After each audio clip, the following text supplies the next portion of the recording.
internet. Espero que esteja boa. Boa noite. Nossa, estamos por aqui.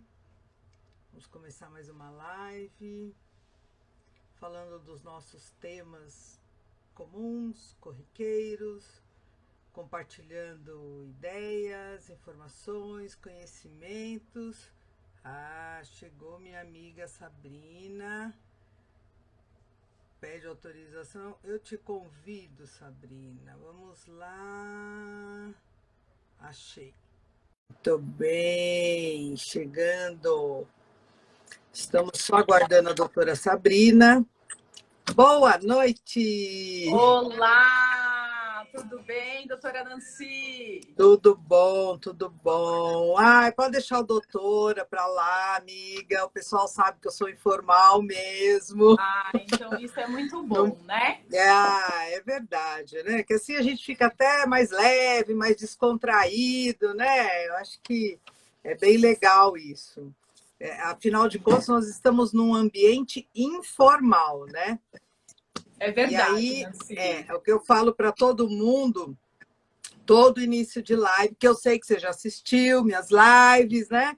Eu assisti, você sabe, assisti mesmo uma que você falou sobre inventário. Foi muito legal aquela live sobre inventário. Gostei pra caramba. Precisa retomar porque o assunto é extenso e ficou bastante coisa que a gente ainda pode abordar. Mas, partindo para as nossas ideias de hoje, então, eu sempre comento aqui que as nossas lives não são aulas, não são cursos. Na verdade, a gente só tem o objetivo de compartilhar conhecimento, divulgar as ideias, trocar ideias com outro profissional. Multidisciplinar, pode ser profissional do direito, de outros segmentos, porque tudo acaba sendo relacionado com o direito. Então, a gente tem sempre esse link, esse bate-papo, é bem legal. Então, o pessoal já está acostumado. Quem gosta, volta, se repete, está sempre presente, compartilha com os amigos, convida os amigos, entendeu? E o negócio assim vai fluindo. O que eu estou fazendo? Antes, eu falava assim, fulano entrou, o outro entrou, aí começou a ciumeira, né? Nossa, você falou para um, não falou para o outro. Então, para acabar com isso, quando alguém entra, eu dou um tchauzinho, não falo mais o nome de ninguém, que assim não fica ninguém enciumado com ninguém. Nossa live tem duração de mais ou menos 1 hora. Quando estiver no finalzinho, nós temos que encerrar, porque senão a gente não consegue gravar o vídeo. Depois das 24 horas do Instagram, vai para o IGTV. Então, quem perder, tiver problema de internet, essa coisa toda, vai ter oportunidade de assistir depois. Perguntas são bem-vindas, tá? Porque as perguntas vão enriquecer o conteúdo da live. Tem uma caixinha aqui, para quem não conhece, onde tem um sinal de interrogação. Você abre lá, pode digitar a sua pergunta. Nós vamos passar para a doutora Sabrina responder. Eu tenho certeza que ela vai saber todas as respostas, vai tirar todas as dúvidas, porque ela é muito competente. O que ela não souber e eu não souber, porque como não é da minha especialidade, é muito fácil eu não saber, a gente consulta os universitários e vamos tirar a dúvida. Quem ficar sem resposta durante a live, pode mandar no direct, pode mandar no meu, pode mandar no da Sabrina, e a gente vai fazer questão de responder. Talvez não responda imediatamente, né? Porque tem todo um fluxo de trabalho, mas não vai ficar ninguém sem resposta, tá? Então, como tem convidados seus, né? Para quem não me conhece, eu sou Nancy Regina, sou advogada com muitos anos de experiência, atuo firmemente na área do direito e tenho vários parceiros advogados. A Sabrina, essa fofa, eu conheci no BNI.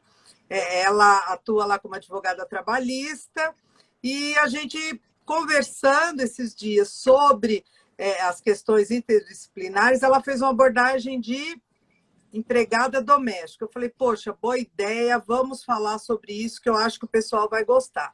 Então, doutora Sabrina, eu fiquei sabendo, eu não sabia, já morou na Bahia, terminou a faculdade verdade, lá, trabalhou é com verdade. licitação, depois voltou para São Paulo, trabalhou em departamentos jurídicos de grandes empresas, é pós-graduada e a especialidade dela é direito do trabalho. Então, minha amiga, você já está apresentada, vamos fazer jus ao tempo que o pessoal está dedicando para nós, né? Com você, toda a palavra. Ah, então tá bom. Obrigada, viu, Nancy, por essa oportunidade, né? Por esse convite de estar aqui hoje, para a gente debater um pouquinho, para a gente falar sobre as empregadas domésticas, mas não é as empregadas domésticas, é para a gente falar sobre o trabalhador doméstico, né? Que é uma legislação específica, que é um tema muito legal. E por ser esse tema, né? Por ser uma legislação específica, ela traz diferenças, né? Traz uma abordagem, às vezes, diferente em N situações que a gente tem no direito do trabalho, que vale a pena a gente, né, passar e fazer essa conversa aqui com os nossos espectadores, os nossos convidados, né? Então, para a gente começar a falar um pouquinho sobre essa lei, né? Essa lei foi uma lei que é uma lei complementar, a Lei 150 de 2015, que ela veio no governo da Dilma, onde ela trouxe a possibilidade de regulamentar alguns direitos dos trabalhadores domésticos, né? Então, a gente poderia começar dizendo quem são empregados domésticos? Os empregados domésticos são aqueles que trabalham dentro de uma residência familiar. E além deles trabalharem dentro dessa residência familiar, eles trabalham num local onde não temos fins lucrativos. Então, ele está ali para cuidar da família, ele está ali para cuidar da casa, ele está ali para cuidar da cozinha, ele está ali para cuidar do seu jardim. E aí, essa lei possibilitou novas garantias, né, de direitos que esses trabalhadores têm. Então, é uma questão que hoje em dia é muito abordada na Justiça do Trabalho, porque alguns empregadores, né, eles não preenchem algumas coisas onde a busca desse direito dentro da Justiça do Trabalho ele acaba se tornando grande, né? Deixa eu fazer uma parte, Sabrina. Você falou assim, trabalha numa residência, fins residenciais e tal. Eu acho que é bom esclarecer o seguinte, se eu estiver errada, me corrija. Eu estou fazendo home office. Isso não descaracteriza o trabalho daquele empregado colaborador doméstico, porque ele continua cuidando da casa, ele continua cuidando da refeição. Quem está fazendo uma atividade sou eu, sem envolver o meu funcionário. Então, isso eu acho que é uma dúvida que algumas pessoas até mandaram. Eu penso que não tem nenhum comprometimento com a característica do vínculo do trabalhador doméstico. Estou certa? Tá certo, é isso mesmo. Ele continua exercendo todas as suas atividades. Então, quando ele exerce essas atividades dentro de um ambiente familiar, ele é considerado um trabalhador doméstico. E aí você preenche, né, todos os requisitos. Qual é o principal requisito com relação ao trabalhador doméstico? É a assinatura da CTPS por uma pessoa física. Então, por um CPF. Então, uma pessoa física, ela faz o registro, né, na CTPS desse trabalhador. E aí, ele tem uma série de requisitos que precisam ser preenchidos. Inclusive, uma situação que a gente tem na Justiça do Trabalho é a devolução da CTPS, né? Às vezes isso não acontece ou demora com o tempo, e às vezes demora tanto com o tempo que o trabalhador acha que ele já teve essa carteira, essa CTPS devolvida e não devolve. E aí, como é que a gente faz para provar essa situação? Entendeu? Como é que prova que entregou, né? Como é que prova que entregou? Então, assim, toda vez que for feita uma contratação de um trabalhador doméstico, é necessário preencher aqueles requisitos com relação à admissão. O contrato de trabalho, a jornada de trabalho, um documento com relação à aceitação do vale-transporte e o desconto do vale-transporte, tá?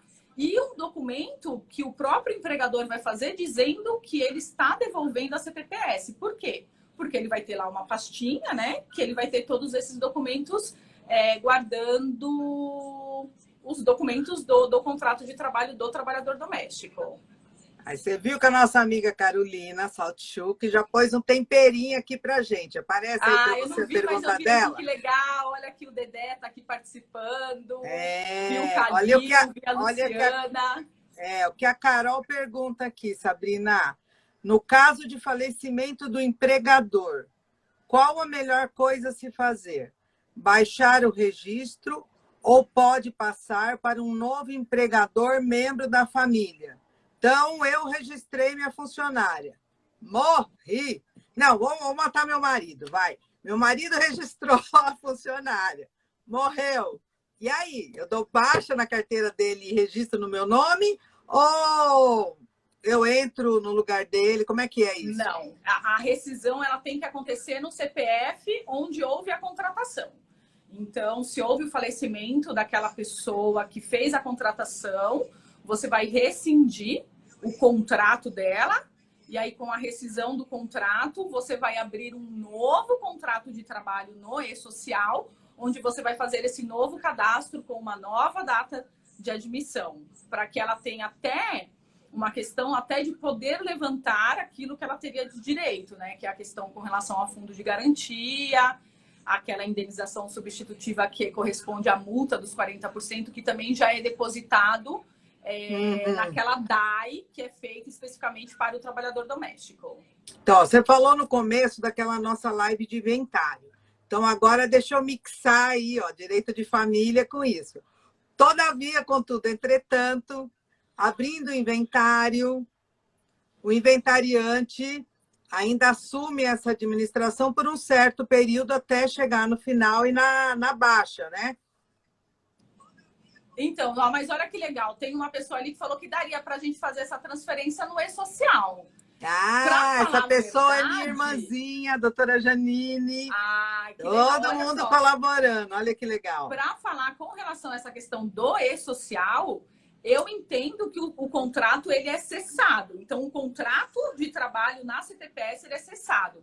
Agora, se o trâmite pode ser feito da alteração dentro do e-social, aí pode ser feita como ela falou. Essa informação com relação a como funciona em si o e-social, essa informação eu nem sabia, para falar a verdade, mas entendo que o registro ele tem que ser cessado, porque a pessoa teve o falecimento, né?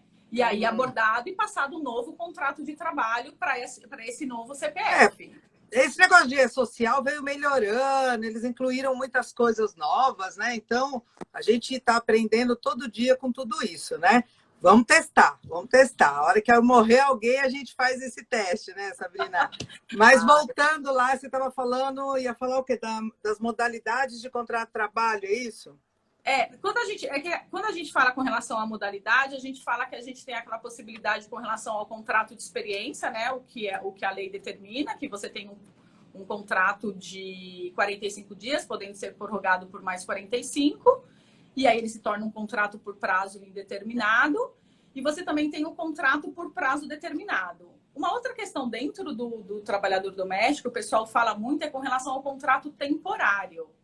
O contrato temporário, ele também acaba acontecendo quando você tem algo específico com o seu trabalhador. Então, vamos supor que a sua empregada doméstica, ela foi afastada, né, na licença maternidade, e aí, tendo em vista essa situação, você conseguiria fazer um contrato temporário com uma outra pessoa. Isso é uma coisa também muito legal. Outra coisa muito legal dentro da lei das domésticas, que a gente bate muito na Justiça do Trabalho, é com relação à jornada, ao controle da jornada dos trabalhadores domésticos. Porque eu acho que isso daí vai entrar um pouco na pergunta da Leni, olha. As regras e construção para quando o trabalhador mora no local de trabalho, entendeu? Acho que ela quis dizer como formar o contrato e quais os cuidados. Aí vai envolver essa questão da jornada. Sim, vai envolver essa questão da jornada. Existe uma questão muito importante que as partes, né? Isso tudo tem que estar no contrato para que você não tenha nenhum prejuízo. E por quê? Porque a relação que você tem com o trabalhador, ela é uma relação muito pessoal, né? Então, o que acontece? De repente, você tem exatamente essa situação. Você tem um trabalhador que ele dorme na residência. e aí ele dormindo na residência, você vai chamá-lo para trabalhar às 23 horas, né? Então, vamos supor, você tem uma situação, a gente nunca sabe o que pode acontecer.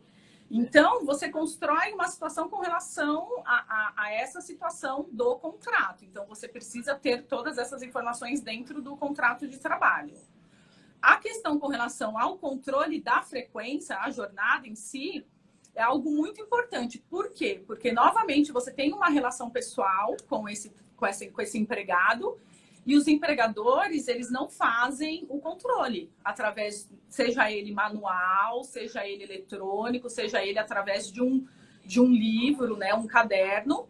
Por quê? Porque lá na frente, se ele demandar uma ação trabalhista, o ônus é do empregador em comprovar e juntar esse controle de frequência, porque a lei é bem clara com relação à obrigatoriedade do controle de frequência. Eu confesso que eu comprei um bolo assim de cartão de ponto, que eu falei assim, é só preencher os quadradinhos, vai ficar mais fácil. Nunca tirei nem do plástico. Não pode, Nancy. O empregado doméstico, a empregada doméstica, ela precisa assinar a entrada, o início do almoço, o final do almoço e a sua saída. A jornada, ela precisa ser assinada. Isso é uma falha muito grande que os empregadores têm e que lá na frente isso pode trazer um prejuízo para eles, principalmente no quesito hora extra. Entrou uma perguntinha aqui. Vamos ver aqui. Como funciona a jornada de trabalho para os domésticos, da Natália. A gente tem, com relação à jornada dos domésticos, a gente tem 3 tipos de jornadas, né, que são previstas na lei. Você tem a jornada parcial da doméstica, onde ela pode trabalhar até 25 horas, podendo fazer 1 hora extra semanal. Você tem a jornada 12/36, que acontece muito com babás e com cuidadoras. E aí você tem a jornada comum, que é a jornada comum de 8 horas, que são as 44 horas semanais. Então, essa de 25 horas dá mais ou menos a metade, né? Umas 4 horas por dia, mais ou menos. Isso, ela não pode ultrapassar, 25 horas. Olha, 25 horas ou 6 horas, mas é 25 horas. A lei fala 25 horas, tá? Né, eu fui tentar fazer uma conta rápida, 25 por 5, dá mais ou menos isso, né? 5 horas, 4 e pouco, porque tem almoço. A Carolina está dizendo que o pai dela é o único que ela conhece que faz controle de jornada para funcionária. Então vamos falar, olha, Carol, eu também acredito, porque, gente, cá entre nós, é difícil da gente quebrar essa pessoalidade e falar assim, amanhã vou chegar para a Cláudia e falar, olha, a partir de hoje você tem o seu ponto aqui para assinar. Então, o que eu acho? Isso, mas é correto. Se você estiver contratando hoje, começou hoje, aí você já chega e põe as regras. Mas, olha, essa lei é de 2015. A Quitéria já é da minha família, ela está na minha casa há 22 anos. E aí, como é que eu vou chegar? Entendeu? Essa relação que você falou, né? Mas a gente está correndo um sério risco, né? É que tem uma relação de confiança, de pessoalidade, mas, enfim, as pessoas a gente só conhece em determinados momentos, né? Então, espera para ver o que vai dar, né? E o trabalho noturno tem... Deixa eu ver. Quando a gente fala do trabalho noturno, a gente tem aquela questão com relação ao adicional noturno, né? Eles vão receber 20% sobre o valor da hora, lembrando que o horário noturno corresponde das 22 horas às 5. Então, ele teria 52 minutos e 30, né? 52 minutos e meio. O adicional noturno, ele veio com a lei, que eles não tinham esse direito, né? E a legislação trouxe essa possibilidade desses trabalhadores receberem o adicional noturno, que corresponde exatamente a 20% sobre a hora do trabalhador. Que aí é esses 50 e tantos minutos que você está falando, é isso?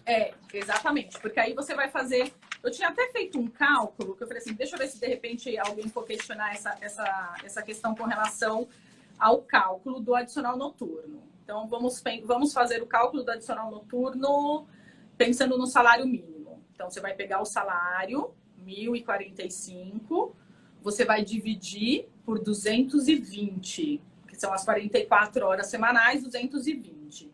Você vai ter o valor da hora. Consegue fazer aí, Nancy, para ver qual que é o valor que a gente vai ter? Tá, Faz para mim, por favor. 1.045 dividido lá. por 220. 1.045 dividido por 220. 4,75, é isso? Vamos só conferir. 4,75. Tá. Desses 4,75, você vai somar 20%. 20% sobre 4,75, certo? Isso. Vai dar Então, vamos lá. 5,70. Então, esse é o valor, né, da hora com o adicional noturno. E aí, o que você vai fazer? Vamos supor que essa pessoa trabalhou 10 horas, né? Trabalhou 10 horas. Você vai pegar esse valor e multiplicar pela quantidade de horas. Então, ela vai receber, né? Então, 5,70 vezes 10, ela receberia R$ 57,00 do valor dela do adicional noturno. Mas você lembrou bem aí, você acabou despertando uma coisa, né? Você usou como base de cálculo o salário mínimo. Isso, só usei que... como base de cálculo o salário mínimo, só para a gente fazer uma conta aí mais Só que mais para falar né? em remuneração, a gente também tem que pensar na remuneração mínima, que não é igual ao salário mínimo, não é isso? A gente tem duas questões com relação quando a gente fala do salário, não sei se é isso que você falou, mas do trabalhador doméstico. A gente tem o piso dele, que a gente tem esse piso estadual, então a gente respeita o piso dentro do estado. E aí a gente pega através das convenções coletivas. Aqui em São Paulo, pelo Sindoméstica e pelo SEDESP, né? Que é o Sindicato das Domésticas e o Sindicato dos Empregadores dos Trabalhadores Domésticos. Então, lá tem dentro da convenção coletiva esse piso da categoria. Tanto para cozinheiro, para jardineiro, para empregada doméstica. Tem esse motorista. Lembrando, então, vamos né, falar que a gente está falando exemplos, do motorista. Né? Quando a gente fala do motorista, a gente está falando do motorista. Por que o motorista? Porque ele trabalha para famílias com a finalidade não lucrativa. Ele trabalha para a família. Se eu tenho um motorista, eu estou em casa no home office, aí eu pego meu motorista e falo assim, nossa, eu preciso urgente protocolar essa petição no fórum. Aí já bagunçou tudo. Ele é seu funcionário. Ele é o seu funcionário. Porque, exatamente, olha a pergunta que você fez. Olha como ela é capciosa, né? Bagunçou, né? Porque ele está fazendo um serviço para você ou para o escritório. Entendeu? Como que a gente tem que... Essa é a diferença. Exatamente. Então, se eu mando o motorista levar meu filho no dentista, o serviço é para mim. Se eu mando ele ir para a farmácia, o serviço é para mim. Se eu mando ele entregar um documento do escritório, deixou de ser para mim. Deixaria de ser para você, exatamente. Entendi. Olha, temos mais perguntas aqui. Uma pergunta também que eu achei legal, que o pessoal fala muito sobre a questão do pagamento do FGTS, né? Porque o FGTS, ele foi instituído em 2013, mas a regulamentação dele para recebimento do FGTS veio através da lei complementar, né, de 2015, onde você paga 8% do fundo de garantia e 3,2% com relação a essa indenização que corresponderia à multa dos 40%. E esse cadastramento no e-social, qualquer pessoa pode fazer? O Wesley está perguntando aqui, olha, quem faz o cadastramento do doméstico no e-social? Eu preciso ter um advogado, um contador, ou qualquer pessoa consegue fazer o cadastramento no e-social? Sim, qualquer pessoa ela pode fazer o cadastro e gerar a senha para acesso no e-social. O que depende muito é que, às vezes, é necessário uma pessoa que tenha uma qualificação, né? Um contador, alguma pessoa que tenha essa base, né? De gerenciar e de fazer a gestão do e-social. Por quê? Porque mensalmente vão ser emitidas guias, né? Então, você vai ter que emitir isso mensalmente e você vai ter um certo trabalho em manusear o e-social. Mas tem muitos empregadores que são eles que fazem também. Olha, eu confesso que eu faço as minhas até setembro, outubro. Começou a pagar 13º, férias, que aí um monte de campo, aí eu já passo para o contador, entendeu? Já passa para o Então, contador, exatamente. eu faço uma coisa híbrida. Porque eu também não gosto de fazer. Eu não faço, até quando a gente tem algumas ações trabalhistas aqui no escritório que são ações de empregado doméstico, eu sempre passo para o contador essa questão com relação ao e-social. Então, acho que a pessoa mais qualificada, né, tem alguém. Mas todo mundo pode mexer, né? Todo mundo pode fazer o seu cadastro e ter esse vai conhecendo, né? Informações. Sim. Olha, então, o Wesley perguntou do FGTS, já está embutido, né?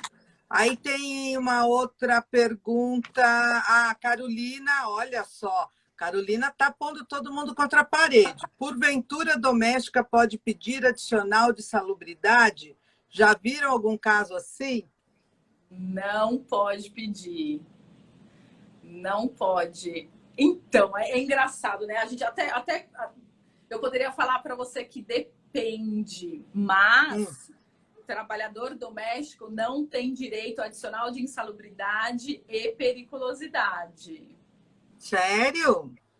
Sim. Outra coisa também que não é regulamentado pela lei é quando a gente fala com relação ao atraso do pagamento das verbas rescisórias, que a gente tem o artigo 467 e o artigo 477.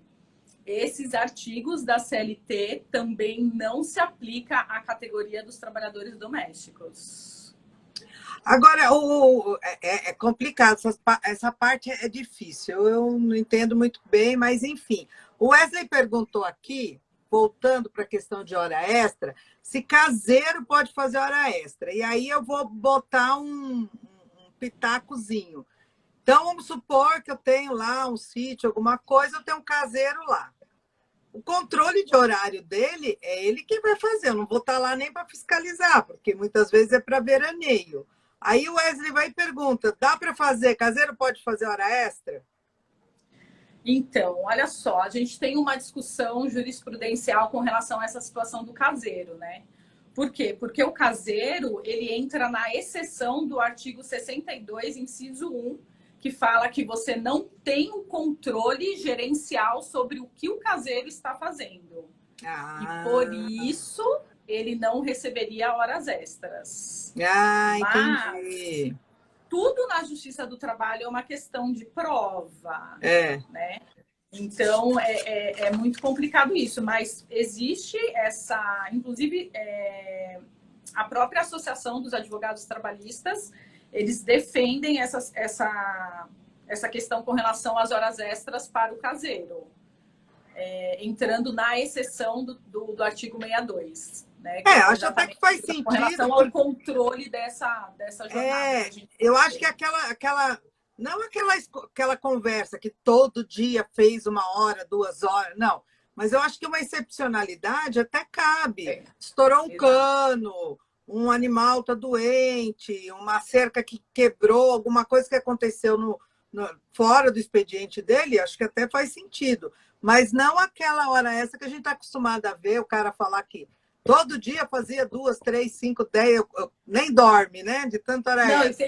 E tem uma outra situação também que a gente fala, né? Porque, por exemplo, ele está lá na semana, ele mora lá, e aí o que acontece? Ele só vai trabalhar, de fato, quando você está lá. Então, você está lá aos finais de semana, né? Então, sei lá, ele vai limpar uma piscina, vai fazer alguma coisa. Então, ele acaba trabalhando mais aos finais de semana do que na semana, para falar a verdade. Né? E aí daria um equilíbrio, né? Exatamente. Poxa, que interessante. E aí, deixa eu ver, tem mais uma perguntinha aqui, ó. O pessoal hoje está bem participativo. Deixa eu ver. Não, tem, ó, a Janine fez uma pergunta muito legal. Fala. Muito interessante, que ela está falando aí, ó, do sítio com relação à área rural. Tem uma Isso. pessoa que trabalha e mora no local. Ele é empregado rural ou caseiro doméstico? Nossa, isso daí interfere até na aposentadoria dele, né? Eu entendo que ele é um trabalhador doméstico. Porque se ele Vamos está lá chamar a trabalhando. doutora Agora, sim, Carolina o que a gente tem que Falchuk. entender que seja nesse sítio, na área rural, que ele não está fazendo nenhuma atividade que gere lucro, enquadra-se como um Ele trabalhador é doméstico. caseiro. Mas ó, vamos explorar a Carolina. Ela está mandando umas perguntinhas aí, como o INSS vê uma Essa situação questão como essa, né? é Porque verdade. tem todo sentido isso que você falou. Se ele não está trabalhando na plantação, na atividade rural, rurícola, né? Por que ele seria Exatamente. empregado rural, né? Ele está cuidando da sua casa, né? Ele está fazendo as atividades dele sem fins lucrativos. Então, eu defenderia que ele é um trabalhador, né? Um trabalhador doméstico. Tá. E o Vale Transporte, como é que fica? Vale Transporte, trabalhador doméstico também tem direito ao Vale Transporte. É possível ser feito, né? É um benefício que eles têm com relação ao Vale Transporte e é feito desconto de 6% sobre o valor do salário dele. Entendi. Mas, assim, aí essa pergunta aí não se aplica só ao empregado trabalhador doméstico, né? Se ele vai a pé, se ele vai de moto, se ele vai de carro, como ele vai, tudo isso tem que ter uma relação direta com o Vale Transporte, né? Não pode Isso, receber o Vale Transporte e não usar para a finalidade de pegar a condução e se locomover até o local de trabalho, né? sim, sim. A gente tem essa questão. Você sabe que a gente teve uma situação aqui no escritório, que agora você falou com relação a essa parte de Vale Transporte, mas que eu lembrei que era de uma doméstica que ela trabalhava para um casal e eles foram viajar, foram para os Estados Unidos, deixaram ela trabalhando e eles nunca mais voltaram. Acredita nisso? Menina, não morreram lá? Simplesmente não voltaram? Aí uma pessoa intercedeu para que fizesse a dispensa dessa doméstica e ela ficou sem receber 5 meses de salário. Passando 5 meses, ela ia lá na casa dessa família, fazia o que tinha para fazer. Depois de 5 meses, ela começou a não receber mais o salário dela e eles simplesmente sumiram. Você Nossa, acredita que nisso? louco, que louco. Você vê que situação, né? E aí, o que aconteceu? Demandou ação, a gente tem um valor, o juiz, eles não compareceram em audiência, simplesmente sumiram. E agora a gente tem um crédito para receber aí de 40 mil. E vão penhorar a casa. Que a gente ainda não sabe o que vai ser feito com relação a essa penhora, porque ninguém aparece para resolver o problema dessa doméstica. Olha que triste, né? Provavelmente, se o imóvel, né, era deles, talvez seja aí a solução. E A gente nessa está tentando situação, procurar para ver se tem algum filho agora. Vamos ver o que vai acontecer. olha o Sérgio. E não dá para fazer uso capião, Sérgio. Eu gostei do Sérgio falando da Cândida. Pois é, ninguém merece Cândida, mas a Cândida tem um cheirinho de limpeza. É tão bom isso, Sérgio. É só usar uma luvinha que tá tudo certo, né? Então, aí nessa situação, por exemplo, dessa sua cliente, seguro-desemprego, como é que ficou? E o fundo de garantia? Ela teve direito a tudo? Sim, aí o juiz fez através de alvará, tá? Então, através do alvará, levantou o fundo de garantia para ela e deu entrada no seguro-desemprego através do alvará que o juiz concedeu em audiência. Ah, tá. Então, tinha uma pergunta aqui também. E outra coisa também que vale a pena lembrar que você falou com relação a esse recebimento. O que acontece muito é que tem alguns empregadores que eles não pagam a DAI. E aí, o que acontece? Se você não pagar o fundo de garantia, você não tem direito a receber o seguro-desemprego. Mas já tivemos situação como essa também. O trabalhador ficou 18 meses na casa da família trabalhando e ele foi mandado embora. ele tem direito a receber o seguro-desemprego, que são 3 parcelas no valor de um salário mínimo. Ele tem direito a receber 3, pela lei, né? Ele tem direito a receber 3. Só que a família nunca pagou uma DAI. E por não haver o pagamento de uma contribuição na conta vinculada, ele não conseguiu receber o seguro-desemprego. Não, e certamente, se não pagaram a DAI, o INSS também está sem pagar. E isso vai prejudicar o trabalhador no momento da aposentadoria. Sim, isso também vai acontecer. Mas o que acontece é que as pessoas não têm ciência, porque as pessoas acham que ele teria direito a receber o fundo de garantia. Ele só vai receber o fundo de garantia se você tem os depósitos correspondentes ao FGTS na conta vinculada. Uhum. Olha, o Ademir Garoni, que também é um cliente querido, ele está perguntando: vale transporte pode ser pago em dinheiro? Para o trabalhador doméstico, sim. Para o trabalhador porque senão doméstico, você vai ter todo aquele trabalho, aquele cadastro, aquele cartão, né? daquelas coisas. Então, para o trabalhador doméstico, você pode fazer o pagamento em dinheiro. Mas você consta no e-social. Eu faço isso. Isso aí eu aprendi a fazer. Para poder ter a prova de que houve esse pagamento, né? Entendi. Agora, é difícil, né? Muito raro você, bom, pelo menos no meu relacionamento, ouvir falar que mandou o seu trabalhador doméstico por justa causa, né? Mas e se acontecer, e pode acontecer, não é impossível, né? Deve ser mais difícil. Como é que funciona, por exemplo, esse pagamento que a gente faz antecipado do e-social? Porque, como você disse, o e-social a gente paga, consta lá o salário, o fundo de garantia, antecipação da multa e o INSS, né? E essa indenização compensatória, né? Que é aqueles 3,2 que você falou, com relação à multa dos 40%, né? Isso, fala assim que a gente que não é desse mundo trabalhista entende. Você pode, se você tem assim, você pode ter esse ressarcimento com relação a essa situação. Então, é assim, o que foi garantido com a nova lei? Foi garantido que ele tivesse o recebimento do FGTS, 8%, que ele tivesse os 3,2% com relação à indenização compensatória, o adicional noturno, seguro-desemprego, salário família e as férias. Então, ele foi mandado embora por justa causa. Se ele foi mandado embora por justa causa, você pode ter eu poderia falar que era uma poupança, mas não é poupança. Mas você pode pedir esse levantamento através da Caixa Econômica Federal.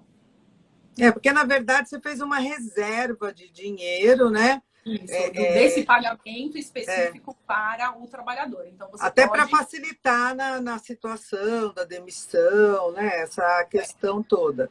Mas olha, Nancy, eu acho que numa situação dessa, ele com certeza vai entrar com uma ação trabalhista pedindo a reversão da justa causa. Então, é melhor não mexer no dinheiro. Espera um pouquinho, mexe depois. Isso, espera aí 2 anos, que tem o prazo da prescrição para ingressar com a ação, entendeu? Ele tem os últimos 5 anos para receber, ou os últimos 5 anos para reclamar os direitos dele. Então, deixa lá para depois você fazer esse levantamento. Porque em linha geral, assim, é difícil os casos de justa causa, mas em linha geral, quem recebe uma justa causa entra com ação trabalhista, né? Não tem jeito, é batata, né? E aí a nossa Justiça do Trabalho, que é uma mãe, né? Acaba que acomoda a situação, né? Enfim, as coisas vão caminhando desse jeitinho Brasil de ser, não é verdade? É verdade. Uma outra coisa também legal que vale a pena a gente falar, que a gente fala com relação a esses novos direitos que foram assegurados, né, da lei, são as férias, né? Porque o trabalhador doméstico tem direito aos 30 dias. Completados 12 meses, ele entra no período aquisitivo para ele tirar os 30 dias. E aí eu faço 1/3 de férias normal. Que veio aqui agora para até a gente pensar. E se esse trabalhador morar na residência? Como é que sai de férias? dentro do Tá, serviço. aí sai de férias, ele não pode trabalhar, ou então o que ele faz? Ele, ó, vai para outro lugar. Ou então tranca no quartinho, deixa lá trancadinho. Fica trancadinho e fala 30 dias, olha, dona Maria, não me procure aqui. Mas sim, eles têm direito a 30 dias de férias. Ah, é verdade. Eu não tinha pensado nisso, de que quem mora no local, né, tem. Porque é a mesma dificuldade daquele que dorme no local no controle de horário, né? Então, Sim. para o que mora. E aí, para o trabalhador doméstico, eu também posso fazer. Sabe aquele negócio que o pessoal fala? Ah, eu vou vender minhas férias? Puxa, boa pergunta, hein, Nancy? 10 dias, né? Acho que pode, Sim. não pode? Se não pode, eu já É, fiz tem isso. uma questão que aqui você falou sobre isso, é a questão do trabalhador que viaja, né, com seu empregador. Se ele tem direito a receber algum adicional sobre essa hora que ele está lá, ou se ele tem algum custo. Ele não tem Uhum. custo nenhum, nada pode ser descontado dele, tudo é custeado pelos empregadores, né? Alimentação, estadia, não é possível fazer nenhum desconto dele. E ele pode receber um adicional, se eu não me engano, são de 25%. É que me fugiu agora, mas na lei determina um percentual com relação a isso. Que é Ó, muito que a legal. Ana Paula está perguntando aqui para a gente, né? E isso é uma pergunta importante, porque é a dúvida de muita gente. Eu tenho uma diarista. Se ela vem 2 vezes por semana, ela é diarista? Se ela vem 3 vezes por semana, ela é diarista? Até quando ela é diarista e até quando ela deixa de ser diarista, passa a ser empregada doméstica e que eu preciso registrar? Então, olha só, quando a gente fala da diarista, a diarista ela é considerada pela lei uma trabalhadora autônoma. Por que ela é considerada uma trabalhadora autônoma? Porque ela, como diarista, ela pode trabalhar em várias residências, certo? Então, se você tem ela como 2 vezes, você ela é considerada como diarista, não tem um vínculo e aí não tem nenhum daqueles direitos, né, que a gente tem da previsão na lei. Isso é fato. E ela, por ser essa profissional de limpeza, ela faz as mesmas atividades, né, de um trabalhador doméstico. Mas a lei deixa bem claro essa situação com relação às 2 vezes na semana. Aí Mas eles você vão sabe perguntar que assim, eu me pode falar. lembrei de um caso Desculpa. de uma amiga, inclusive, que assim, a diarista era boa, trabalhava muito bem, trabalhava na casa dela, ela indicou para a mãe. Aí ela ia um dia na casa da minha amiga, um dia na casa da mãe da amiga. Aí a mãe também gostou, indicou para a nora. Resultado, a semana toda ela trabalhava praticamente na mesma família. Porque ela trabalhava para a filha, para a mãe, para a nora, depois tinha, sei lá, mais um parente, e na casa de alguém ela fazia 2 vezes por dia. E Teve lá um problema. e uma Teve coisa um que é problema interessante X, você ela entrou com falando, processo. e uma coisa que é interessante quando você falou isso, Nancy, é que assim, a diarista, ela ganha por diária e não mensalmente, né? Então a gente tem essa outra questão também. Se ela trabalhar a partir de 3 vezes, aí tem que verificar todos aqueles, né, requisitos com relação ao vínculo, né? Que é do artigo 3º, do que elas realmente exercem para classificar ou não e fazer esse pedido de vínculo, entendeu? Não, mas eu me lembro, eu até fui nessa audiência, e aí quando o juiz resolveu fazer as perguntas logo de cara, porque né, aquela história não tem acordo, não tem acordo, e aí ele perguntava, tá, e se a senhora não puder ir na segunda-feira, o que que acontece? Ah, eu não recebo. Ah, tá, a senhora não recebe. E quem paga todas as diárias para a senhora? Ah, na casa dela é ela, na casa do outro é o outro, na casa do outro é o outro. Aí ali mesmo acabou o processo, não prosseguiu. Mas foi uma ideia, né, que se tentou, por quê? Porque ela trabalhava todos os dias da mesma semana para várias famílias que eram entrelaçadas, né? Então ela achou que por isso talvez ela teria direito aí ao vínculo, né? Tem o Edson aqui, olha, ele mandou uma pergunta, uma diarista tem uma MEI, trabalhava 2 dias por semana na minha casa. Agora começou a trabalhar de segunda a sábado. Ela pode continuar como MEI? Ela passou a ser doméstica, né? Ela passou a ser doméstica. E eu acho que não tem MEI para doméstica. Eu também não tem MEI para doméstica. A legislação é específica e especial com relação à assinatura do contrato de trabalho na CTPS. Uhum. E aí, assim, é bom olhar os códigos lá do MEI para ver se ele contempla, porque o MEI ele começou mais restrito, né, com algumas profissões, depois abriu um pouco mais. Mas eu acredito que não tenha MEI para doméstica, porque senão ele mata, né? Eu também não ouvi. O que a gente ouve muito do MEI são para pessoas que trabalham para salão de cabeleireiros, né? Manicure, artesão, cabeleireiro.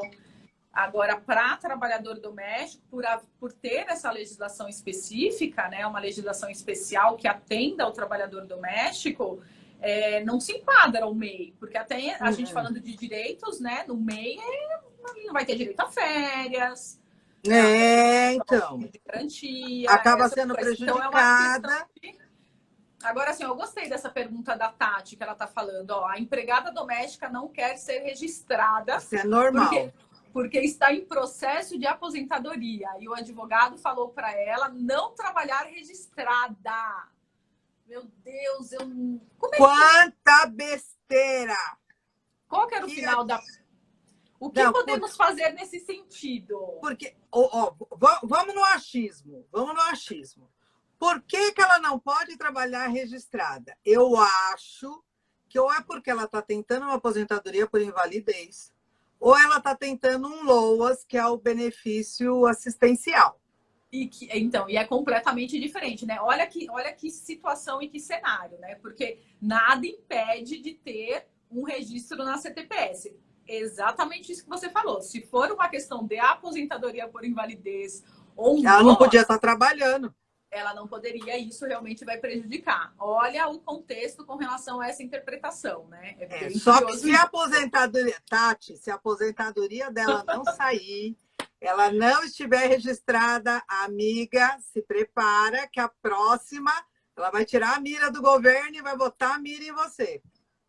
Não é? Mas não é isso que acontece? É isso que acontece. É isso. É quando a gente fala com relação a que a empregada doméstica, o trabalhador doméstico, tem direito ao auxílio doença. Então, se ele tem direito a esse auxílio, né? Então, quem vai custear e quem vai pagar nesse período, de repente, com relação a se ele estiver afastado aí com atestado médico, é o INSS. E não o empregador. Tem que tomar cuidado com essa questão de não registrar. Por falar nisso, qual o prazo para fazer o registro? Você falou lá no começo que o povo não devolve a carteira, aquela coisa toda, mas vamos lá. Eu contratei uma empregada nova que vai começar segunda-feira. Aí eu já digo para ela, olha, você vem segunda-feira, 8 horas da manhã, e traga a sua carteira de trabalho. Traga a sua carteira de trabalho, traga seu RG, o seu CPF, traga traga a certidão de nascimento dos seus filhos que forem menores de 14 anos, tragam todos os documentos. Você vai fazer esse registro e você precisa devolver a CTPS dela em 48 horas. 2 dias. 2 dias. Pouco, não? Mas são 2 coisas distintas que a gente teria aí, né? Porque você tem a devolução de um documento, que é a CTPS, e depois a entrada de todos os dados aí para o e-social. Entendi. É complicado. A Tati completou. Ela também recebe o Bolsa Família, Auxílio Pandemia, Misericórdia. Menina, você está contribuindo com uma fraude se você não registrar. É difícil, né, gente? Mas assim, é aquilo que a gente fala, a gente tem uma relação muito pessoal, né? E a gente acha complicado. Que isso nunca vai acontecer com a gente. Nunca vai acontecer. E na Justiça do Trabalho, infelizmente, com um trabalhador doméstico, de repente, uma palavra mal falada eles tomam para si aquilo, acham que estão sendo prejudicados, aí vai procurar um advogado. Eu acho que o acordo, né, entre as partes, assim, entre o empregador e o empregado, é muito importante nessa relação pessoal, né? Acho muito importante isso, Nancy. É verdade. É uma relação muito próxima, né? Muito pessoal mesmo, não? Mas ó, o Ademir está falando aqui, olha, eu tenho uma pessoa, ele tem uma casa na praia, e tem uma pessoa, uma que olha a casa, outra que olha o jardim, e tem uma específica que vai todos os dias, porque ela vai dar comida para o cachorro. E daí? Ela é doméstica, ela é diarista, é o quê? Ela é um quebra-galho. É um quebra-galho, né? É um quebra-galho. Eu vejo como um trabalhador avulso. Se ela vai todo dia lá só colocar comida, qual é o tempo? Quanto tempo ela está se Tá o quê? dedicando Meia hora, à uma hora família? lá? Uma hora que seja, né? Então, de repente, ele paga até por hora para esse trabalhador, entendeu? Colocaria ele como um trabalhador avulso. Mas é bom fazer um contrato, né? Seria bom ter esse contrato com relação a essa prestação de serviço para atender aí a alimentação do cachorro. Você sabe, Nancy, que uma vez a gente teve uma ação aqui trabalhista também de um caseiro que cuidava na região ali de Mogi. Um caseiro cuidava de cachorros de uma clínica veterinária. Então, dentro da chácara, ele tinha 100 cachorros. Nossa! Mas aí não é caseiro, né?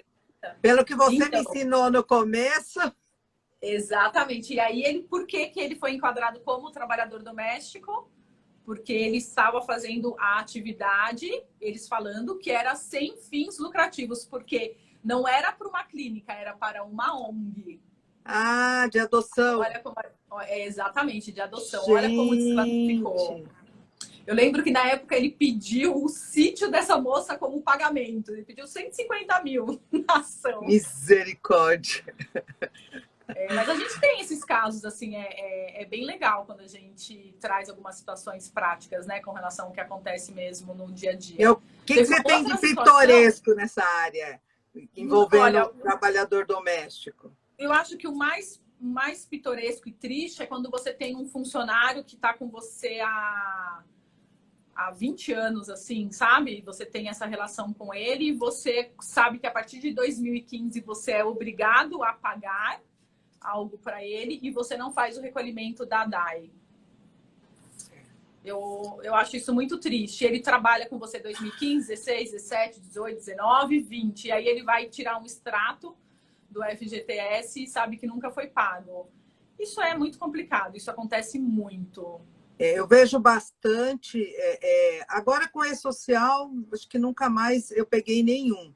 Mas antes era mais frequente registrar, assinar a carteira e não fazer um único recolhimento de INSS. Às vezes a pessoa trabalha 10, 15 anos na mesma casa. Agora imagine a situação no momento da aposentadoria. Tudo bem, a gente sabe que o INSS é que tem a função de fiscalizar, essa função não é do trabalhador, fazer esse tipo de fiscalização. Porém, o que o INSS faz? Ele não fiscaliza e ainda nega a aposentadoria. Então, isso também é muito triste, porque essas pessoas são submetidas a trabalhos exaustivos e quando chega o momento ali de pendurar a chuteira, ter um descanso, ela tem essa desagradável surpresa, né? E até na própria lei, né? A própria lei, ela traz essa situação, não me lembro do artigo específico, mas são 47 artigos da lei, mas acho que por volta do artigo 43, que ele fala que o empregador pode, inclusive, fazer o parcelamento com relação a isso, né? Uhum. E aí, exatamente, é uma situação muito triste você, de repente, estar lá trabalhando 20 anos e não ter sido feito um recolhimento e a pessoa não ter direito à aposentadoria porque o empregador simplesmente nunca recolheu, né? É muito triste mesmo, Nancy. Olha, deixa eu te falar uma coisa. Faltam 6 minutos. É verdade. Até que foi legal, foi muito bom. Tá vendo? Tá vendo? Passou Passa rapidinho, muito né? rápido, né? O Verdade. assunto é gostoso, o pessoal interagiu bastante, foi bem bacana, muitas perguntas, achei bem legal. Faz um fechamento para gente e aí a gente passa para se despedir sem muita correria, né? É verdade. Ó, eu gostaria de falar assim, com relação ao trabalhador doméstico, aos empregadores que estão aí, né, nos assistindo, tenham todo o carinho e cuidado com eles, né, sempre respeitando a legislação que está vigente. Se tiver dúvida, sempre procure um advogado que possa auxiliar com relação a essa situação. E lembrando que hoje, na Justiça do Trabalho, os maiores índices de ações trabalhistas de trabalhadores domésticos é a falta do controle de ponto. Então, quem não tem instituído esse controle de frequência, pegue uma folhinha. Existem alguns sites que fazem até essa questão, então acho que isso é uma coisa muito válida. E tem o meu, podem me mandar mensagem pelo Instagram, tem o meu telefone, se eventualmente precisar de alguma coisa, tem você também. E eu agradeço imensamente de ter participado aqui esse momento com você. Obrigada pelo convite, obrigada por todos aí que participaram com a gente nesse bate-papo. Olha, foi muito agradável, muito esclarecedor. Pessoal, quem precisar do modelinho da folha de ponto, manda para mim, gente... manda para o direct da Sabrina, para o meu, a gente manda o link, manda o modelinho. Eu vou providenciar, legal, Nancy, legal. Isso, aí a gente contribui com isso e eu vou começar a fazer, tentar começar a fazer também. Casa de Ferreiro, espeto de pau, gente. De pau, é verdade. Nem falo nada, mas olha... Foi muito agradável, muito gostoso. Agradeço por você ter aceito o convite, o desafio. E agradeço o pessoal que participou, está sempre colaborando com a gente. E quinta-feira que vem tem outra. A gente está aí, mantendo a regularidade. Muito legal. Tá, então, muito obrigada mais uma vez, Nancy. Obrigada mesmo. Um beijo. Um beijo. Tchau, tchau, pessoal. Tchau, gente. Tchau.